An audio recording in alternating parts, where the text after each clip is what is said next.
Hello दोस्तों, आप सभी दोस्तों का स्वागत है बिहार तक न्यूज चैनल में। तो देखिए दोस्तों, भोजपुरी के superstar trending star Khesari Lal भैया जी के एक न्यू धमाकेदार गाना आने वाला है दोस्तों, जो गाना का नाम है डोली में गोली मार देम 3।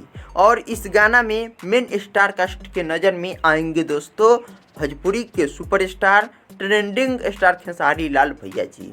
डोली में गोली मार देम 3 से पहले 2 आया था। ये गाना भी बहुत ज़बरदस्त तरीके से धमाका किया हुआ था दोस्तों सोशल मीडिया पर। डोली में गोली मार देम 3 ये गाना आने का उम्मीद है दोस्तों अगले सप्ताह। और जैसे ही सोशल मीडिया पर आएगा दोस्तों, पूरा तरह से धमाल कमाल और बवाल मचा के रख देगा दोस्तों।